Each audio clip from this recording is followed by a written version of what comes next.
My name is Rachel and I'm a crofter here on Fair Isle, the UK's most remote inhabited island. I'm so excited today to be able to share our knitwear collection with you from here at the George Waterston Memorial Centre, our museum here on Fair Isle. I really hope you enjoy looking at what we have to share with you. After our tour of the museum, I'm really glad to be able to introduce Eileen to you, who is going to talk about the Fair Isle Fisherman's Cap and how you can buy a pattern and how that helps to support our museum here on Fair Isle. One of our exhibits here in the knitwear section of the museum looks at the Bruce expedition of 1902 to the Antarctic. When the British government refused to help finance the exploratory and scientific expedition to the Antarctic proposed in 1901 by a Scottish naturalist, Dr. William Bruce, James Coates and his brother opened a fund with over £1,000 of their own money. They only accepted funding from Scottish sources, and so the expedition became the Scottish National Antarctic Expedition, a truly Scottish affair. A true Victorian philanthropist, as well as enjoying sailing, exploration and literature, Coates also cared for the underprivileged, the poorer schoolchildren and the inhabitants of the more remote areas of the Highlands and Islands. He first visited Fair Isle in 1900 on his yacht and ordered 50 jumpers for his crew.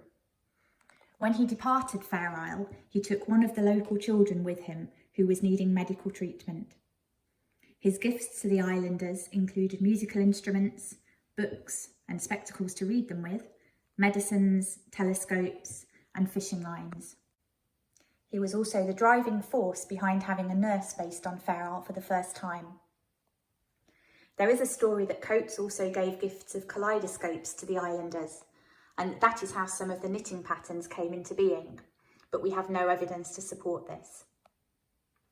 With this insider knowledge and first-hand experience of just how warm Fair Isle jumpers would be, Coates ordered 100 jumpers and assorted accessories for the Bruce expedition, as his letter of 21st January 1902 reads.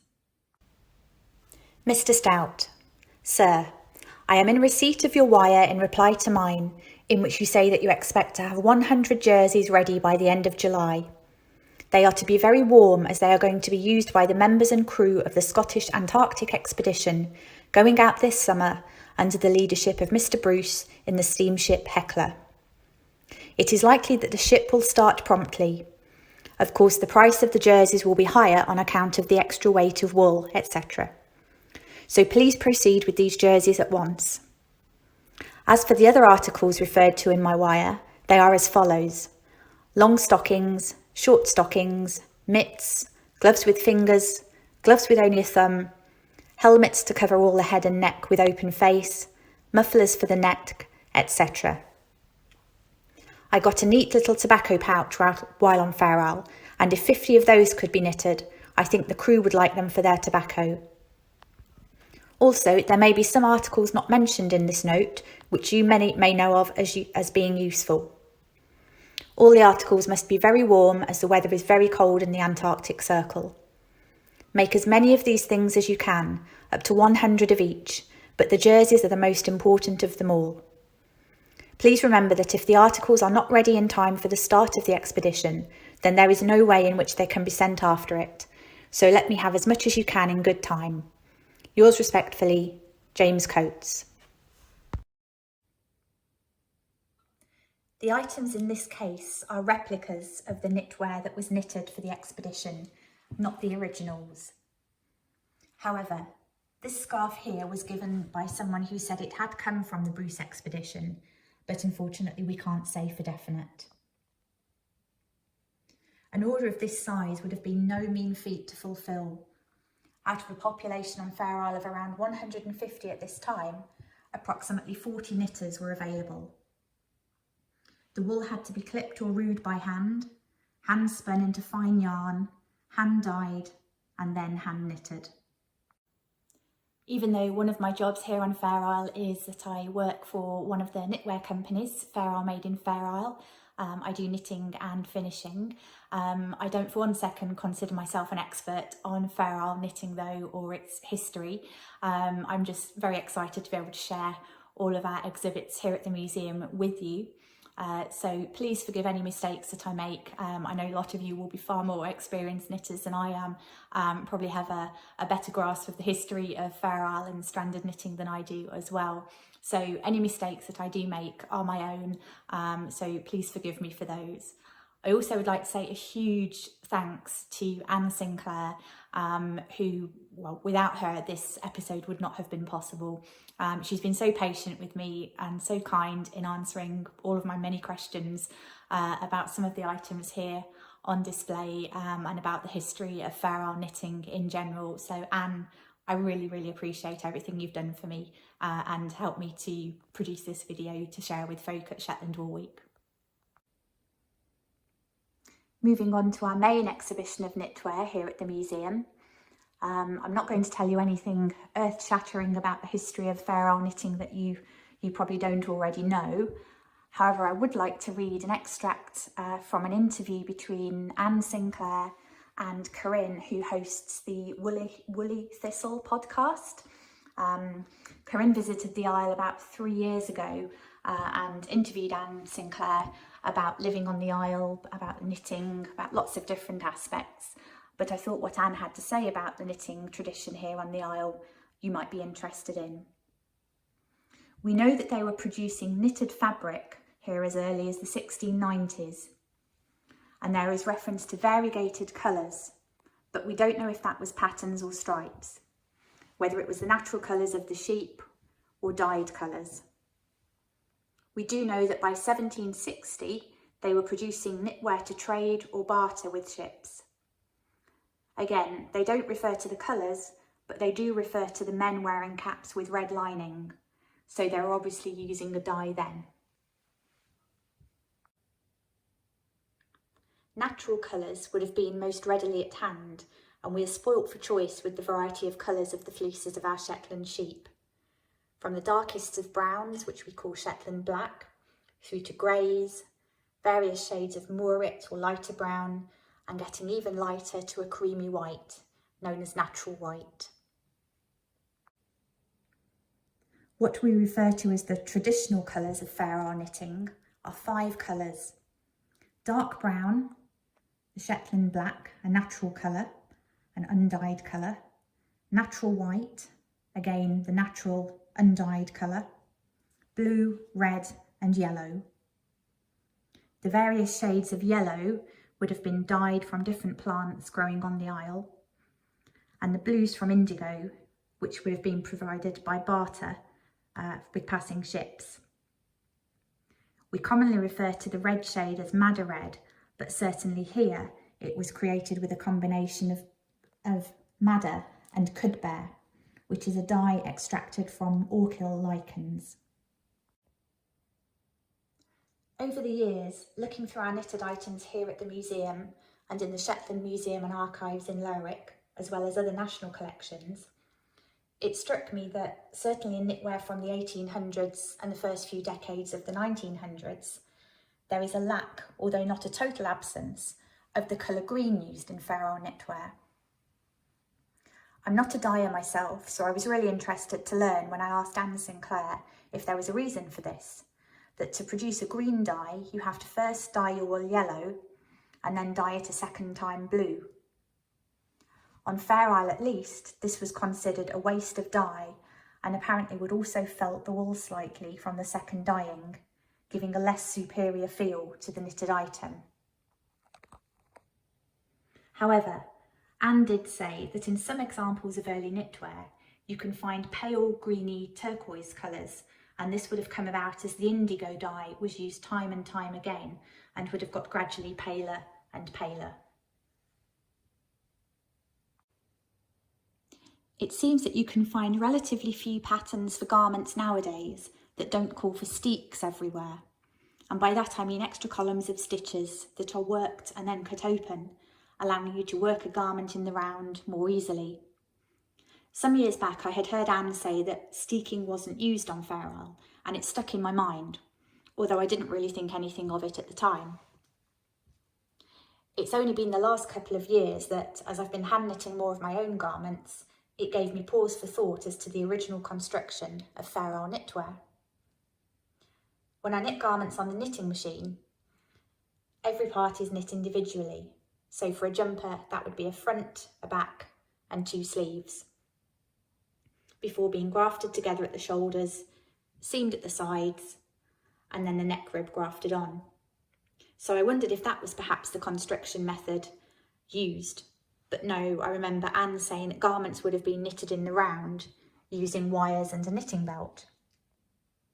So yet another phone call to Anne, and she explained that Fair Isle garments would have been knitted in the round as far as the oxters, that's the underarms, and then knitted flat, so back and forth, knitting and purling the rows, up to the neckline and shoulders. She did stress that steeking wasn't not used here, but it wasn't common, and certainly wasn't traditional for Fair Isle. It was felt that it didn't make such a good finish on the inside of garments. Apparently here at least, although I'm not sure if it's the same in Shetland as well, a steek was a panel of lace holes between 2 fancy bits of lace knitting. Although it's clearly a posed photograph, I really love this image, which was taken of Hannah Stout and her daughter Alice in 1941. Even though my daily wardrobe is mainly boiler suit and wellies, I've always loved vintage fashion, especially from the 1930s and 1940s, and these are such typical 1940s outfits with the fitted style of jumper. You can just see the knitting belt around Hannah's waist, and what I find really lovely is the non-traditional pattern of the sailing ships on Alice's jumper. The fact that this is only part of a scarf is deliberate. Old knitwear would sometimes have been cut into pieces and distributed around family and friends, and this was a way of passing on the traditional patterns and colourways that had been used. This is a stunning item, and although it's very nearly 100 years old, I don't think its beauty or the skill in its design and construction has diminished at all. It was knitted by Mimi Stout of Booster in the 1920s and was actually knitted in rayon, which was then known as artificial silk, and that accounts for the garment's lovely sheen. We have a photograph here of Mimi actually wearing the garment while she's busy knitting.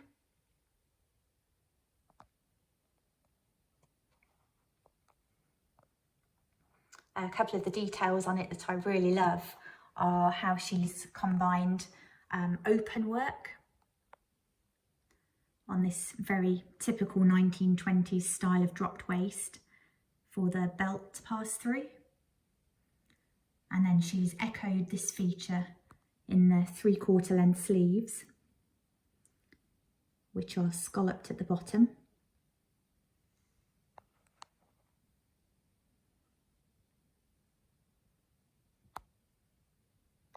And then the use of pearl stitches to create texture on the neckband or button band is also a really clever contrast to the sleek knitted stitches of the pattern work.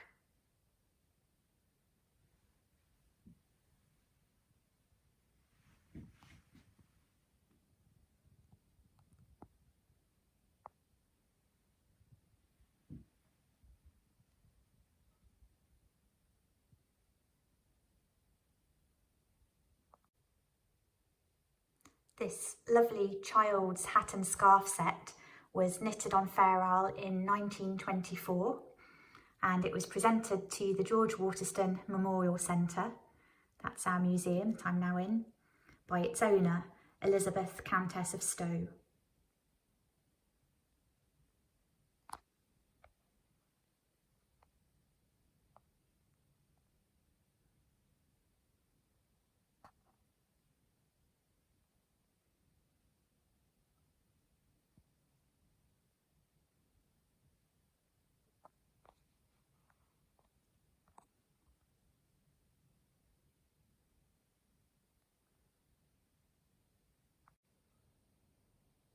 This is a super photograph and caption, 1930s mini fashionista.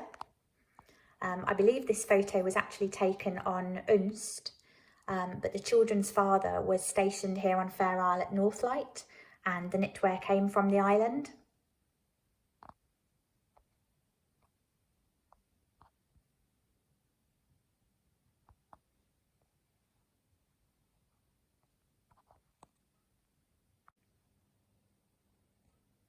This is such a great photo here of Mary Jean Wilson of Springfield, and then her daughters Agnes, Annie and Molly, and that's them sitting outside their house knitting. And I love that they've got these little trays, little boxes to put their wool in so it doesn't get dirty on the floor.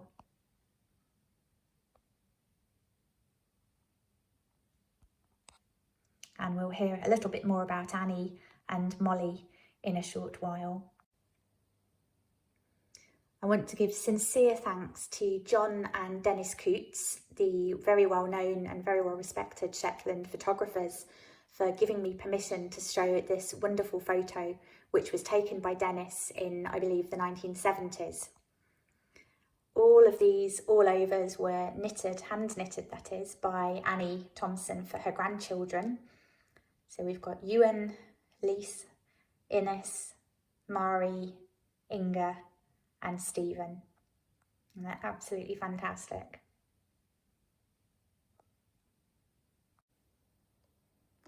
Fair Isle Crafts was an island cooperative that was set up in 1980 to produce knitwear for sale. Knitting machines weren't new to the Isle. Anne remembers her father knitting the plain bodies of jumpers on an older type machine, which would then get passed to her mother and herself for hand knitting on a patterned yoke when there was a big demand for that style of jumper. However, as you can see in this photo, 1980 saw the arrival of several new knitting machines to the Isle and training sessions in how to use them. And an article in our Fair Isle Times, which is our sort of island weekly newsletter, of February 1980 reports the sale of the first 5 jumpers.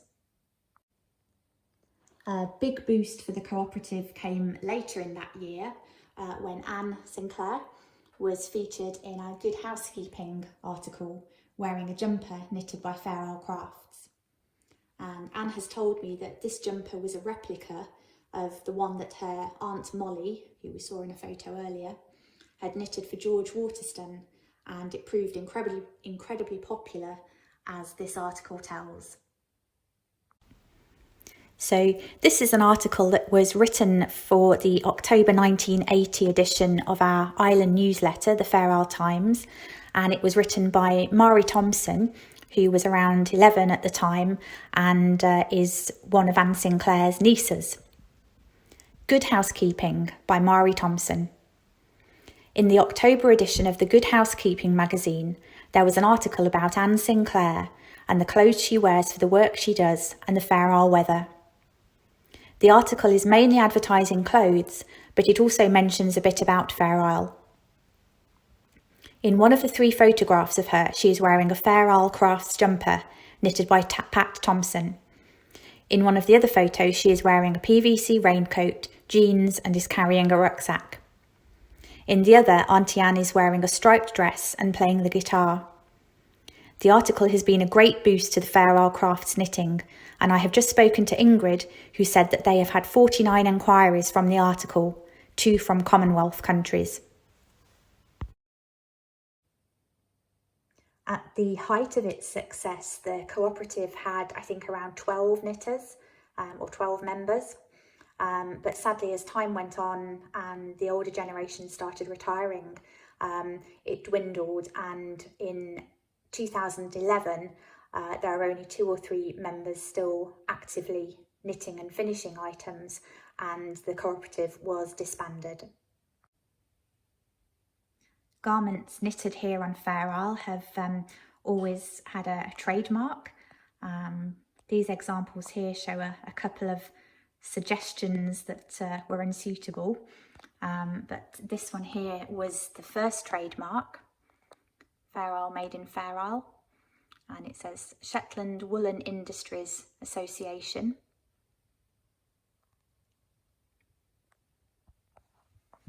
And this is the current trademark, the Fair Isle Star.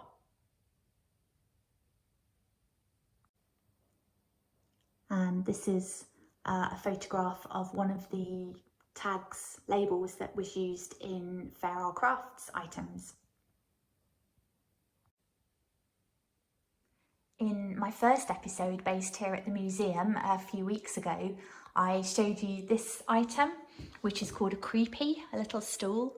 And I mentioned that we have a pattern that's used in Fair Isle knitting, which is called creepy legs. And Anne Sinclair has very kindly found these examples of the pattern for me to share with you, so you can see how it resembles the creepy.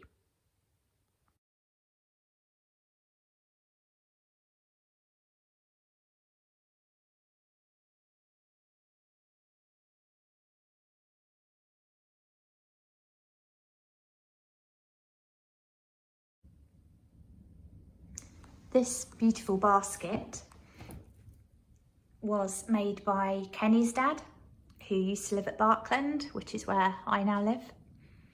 And it was made for keeping your wool in while you were knitting. He made it for Valerie Tom, who was one of the early assistant wardens at the Bird Observatory. And she was only the second woman ever to go up Sheep Rock. The first being Hannah Stout, who was Rock Jimmy's wife. George Waterston's wife was the third, and our very own Trina Thompson was the fourth. Apparently when James Stout came back from the war, he wanted his own croft, and the laird at the time gave him Sheep Rock, and hence he became known as Rock Jimmy.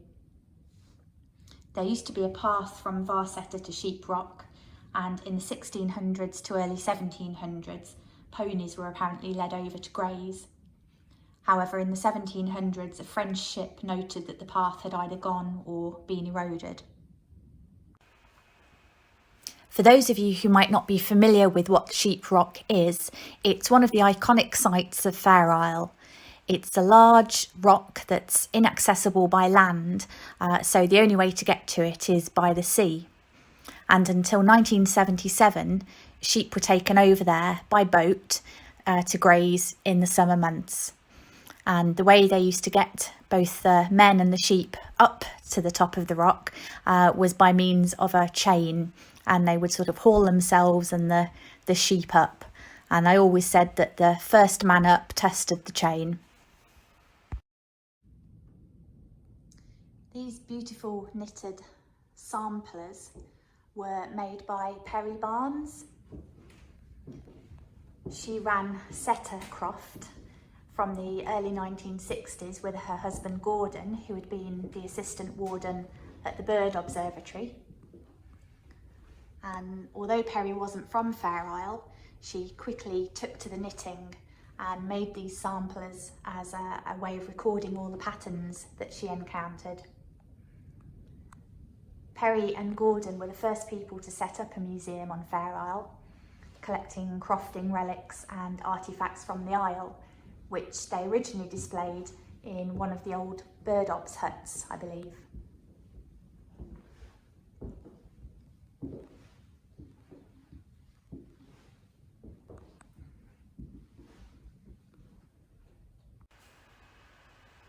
In 1960, Her Majesty Queen Elizabeth visited Fair Isle, along with His Royal Highness the Duke of Edinburgh and Her Royal Highness Princess Alexandra. They were given a tour of the island in a lorry, as that was the only available transport, and they met with residents and knitters in this very building, the George Waterston Memorial Centre, or the Hall as it then was. After this, they went to Taft, one of the croft houses, and took tea there.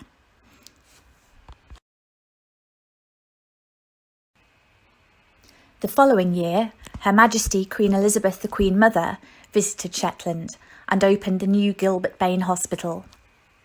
Whilst there, the Queen Mother wanted to meet Maggie, as her daughter, Her Majesty Queen Elizabeth, had had tea in Taft, which was Maggie's house. The caption on this photo I just think is wonderful, as it reads, "Maggie Stout, Taft, meets Queen Elizabeth, Bookhouse." In 2011, the tall ships were coming to Fair Isle, and two of the island residents, Liz and Lise, came up with the great idea of recreating this idea of barter, which used to happen with passing ships. So Lisa's mum, Anne Sinclair, came up with our very own Fair Isle Fisherman's Cap pattern, and over the course of several months, there were many evenings spent in the booster kitchen by folk from Fair Isle and also some visitors to Fair Isle, knitting these wonderful caps. You can see the variety in the colours and the patterns.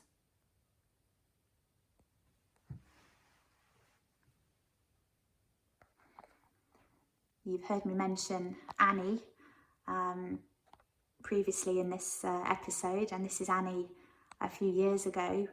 She was a fantastic knitter, a lovely person, and also Anne Sinclair's mum. And these are the 12 caps that Annie herself knitted.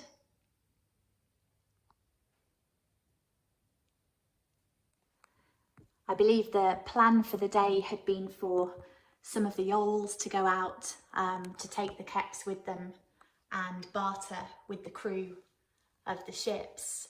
However, on the day the weather proved unsuitable, so the ships managed to put ashore and barter was done on land.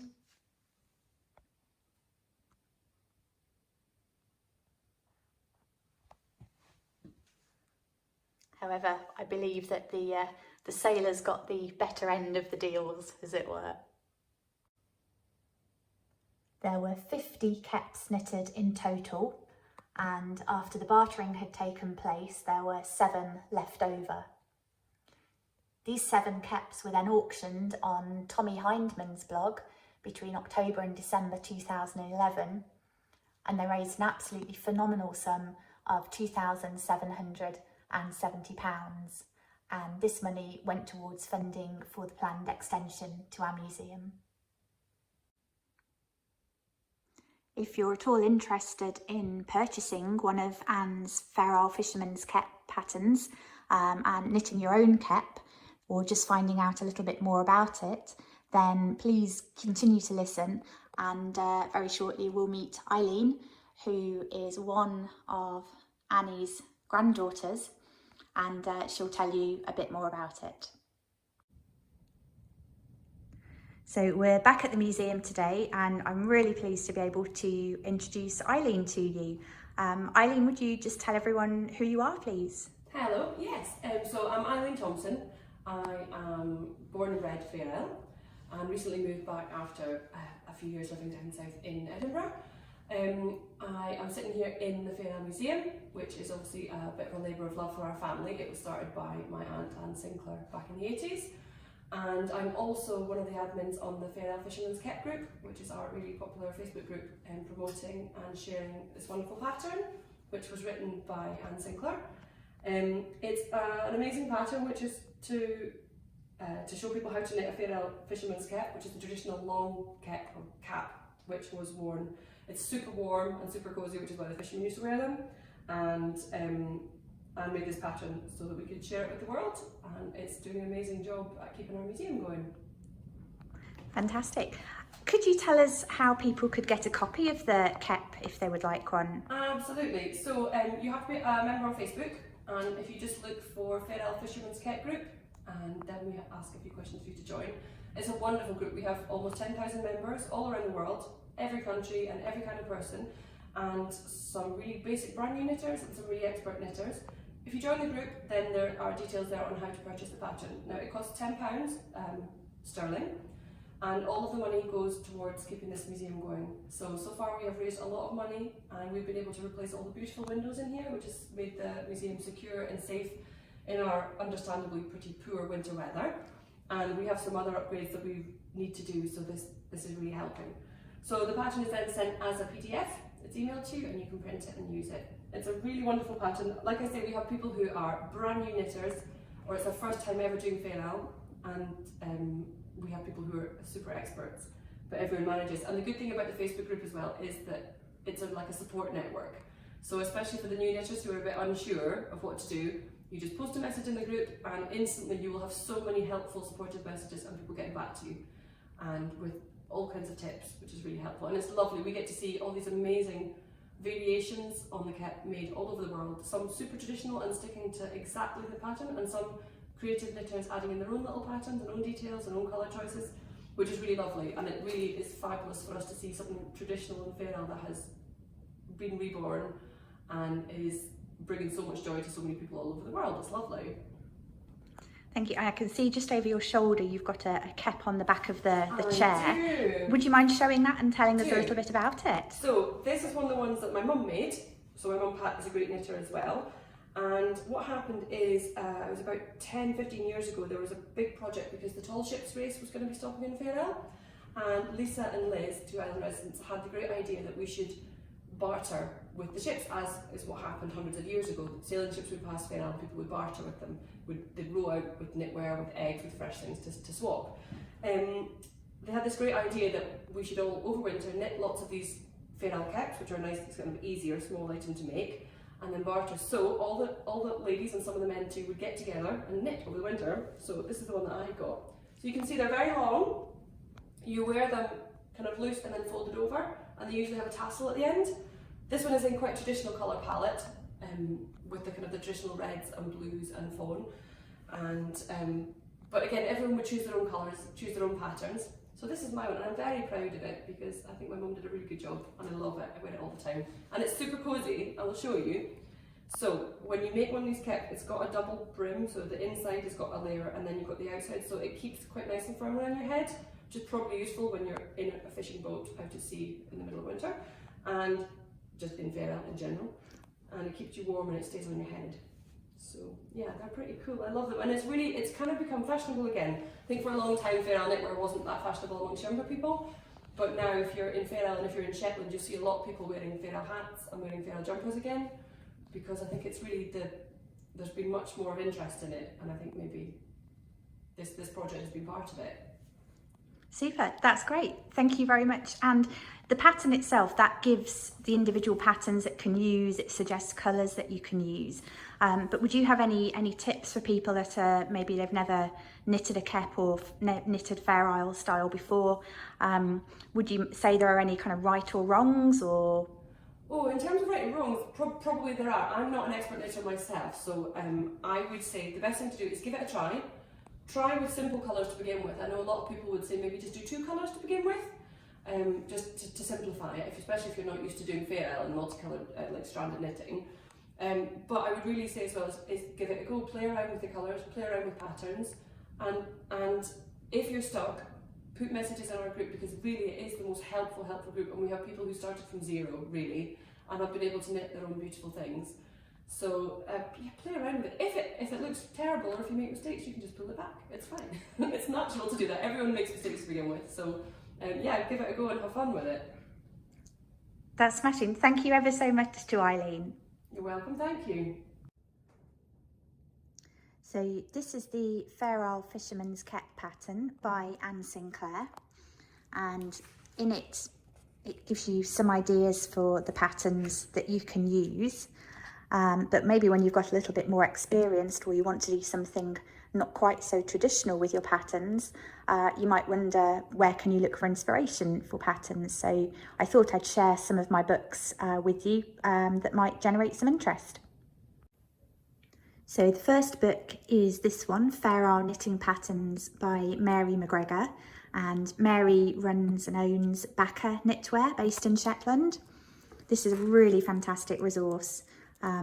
Gives you lots of different patterns, traditional and not so traditional, all in sort of different sizes as well, to help you come up with the perfect pattern for your cap.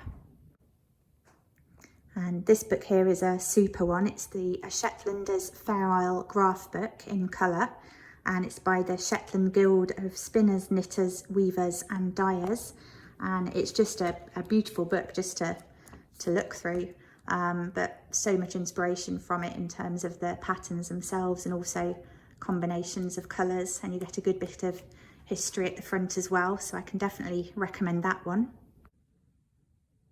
This is a super little book, 200 Fair Isle Designs by Mary Jane Muckleston, and again it goes from big patterns right through to small patterns, loads of different colour combinations, how to mix the patterns up.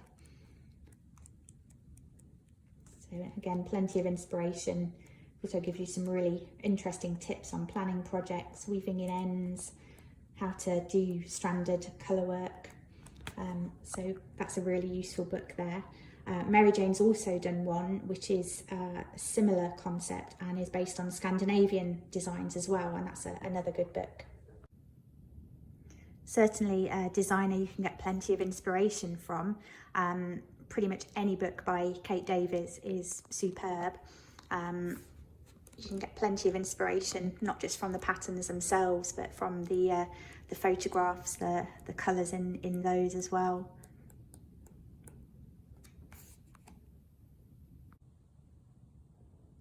There are some excellent books that you can find on Fair Isle knitting, which will give you lots more ideas for sort of more traditional patterns. But one of my favourite things is looking through charity shops, thrift stores, and finding books there that also give inspiration but might not necessarily be sort of traditional Fair Isle patterns. I really love old knitting books, knitting magazines, especially ones from the sort of 1940s, 1930s era. Books on cross-stitch, needlepoint. They also give good charts and things that you could easily make use of in your caps or other projects. Alice Starmore is another great one. She has lots of beautiful designs, not just Fair Isle, but some really fantastic charts based on patterns from all over the world here.